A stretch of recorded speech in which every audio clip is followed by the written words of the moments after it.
welcome to another Burgundy with Tweedy video. I thought I'd try a change of location. I'm sat, I don't know if that's in shot, next to a muddy ditch. This is one of the tributaries of the River Fleet. This will eventually flow down underground, mostly through central London and all the City of London, into the River Thames around Blackfriars. But anyway, this is a channel about Burgundy, not about culverted London rivers. I have just taken delivery of a case from Four Walls Wine Company. I have featured this wine merchant's offerings many times before on the channel. I think they have a really good broad selection and, generally speaking, comparatively reasonable prices within the very weird world of Burgundy. I thought I would explore a bit more of the Côte de Nuits, try and branch out a little bit from focusing so much on Gevrey Chambertin and a fair amount of Nuit Saint-Georges and occasionally Vaux and Romanée. Have recently been trying some Chambord Missignies, so I thought it might be a good opportunity to try some Morey Saint-Denis. It's not a million miles away, pretty close to those other villages, same sort of general area, the Côte de Nuits within Burgundy. This is a producer I've featured probably several times before, and at its best, I think wines from Taupenot Merme, this producer, I'm sure I'm mispronouncing that still, can be fantastic. Some of the best Gevrey Chambertins I've ever had came from this producer. Other wines I've had from them have been ranging between sort of fine but unremarkable to actually a little bit faulty and disappointing. So it's a real, I think I probably say this every time, but it's a real kind of a gamble buying a bottle from this producer, Taupenot Merme. When it's good, it's great. Sometimes it isn't. And it's a 2019 vintage, which is a vintage I have been enjoying very much from across the Côte de Nuits. I've noticed a lot of chatter on any YouTube channel that is vaguely outdoorsy in the UK that spring is very much on its way. Perhaps there's a sense of that's something that people want to think rather than empirically is happening. Certainly today is a more pleasant day than it has been for some time. I was out doing a Burgundy video just 2 days ago, and at the end, once it got dark, I was absolutely freezing, I don't mind saying, on the way home. So certainly haven't seen the last of the cold weather, or at least as of 2 days ago, haven't seen the last of the cold weather, but hopefully slightly more blue skies and birds tweeting and all that for a few days at least. Before really giving that a decent swirl around, I think I'm getting some floral aromas there, which is really nice.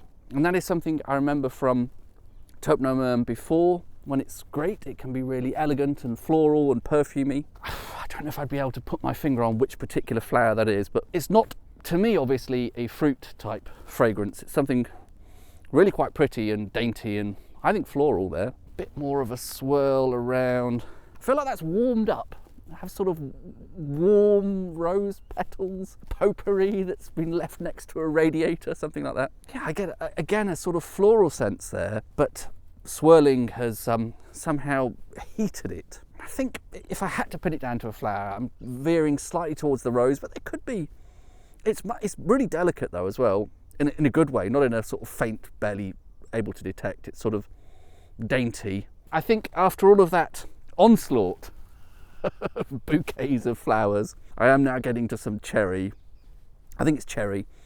Some sort of fruit character there as well, which is really fresh and really pure and really nice actually. And I have no objection with that being hidden by an initial sort of bed of flowers. That is, quite a lot of that is quite reminiscent of some of the nicest Taupenot Merme Burgundies I've had before. I think they particularly were mostly Gevrey Chambertins. This is all quite promising.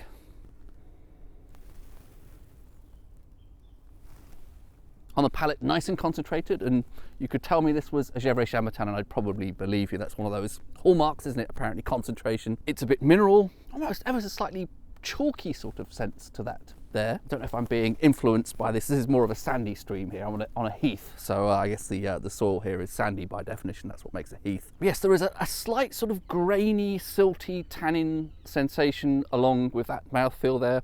Generally very smooth, quite silky, quite concentrated, nice acidity, but there is also a sort of fine, very, very fine grain, silty, chalky, sort of tannic sensation. I wouldn't say on the palate I'm experiencing a lot of abundantly obvious fruit character. It tastes winey in a lovely way, but I'm not getting a clear sort of sense of the usual suspects of cherries, etc. I mean, that's not to say that this is somehow flat and devoid of fruit character. It may just be that I'm struggling to pin down what that fruit character is. But it's more vinous, it's more winey, and it's also got this lovely fragrance to it, and I think that follows through into the wine. I think I've noticed this before. Sometimes when wines are very floral on the nose, the palate actually isn't all that fruity, and I don't necessarily mind that. It's still got this lovely acidity, lovely weight, lovely mouthfeel. There's definitely flavour there.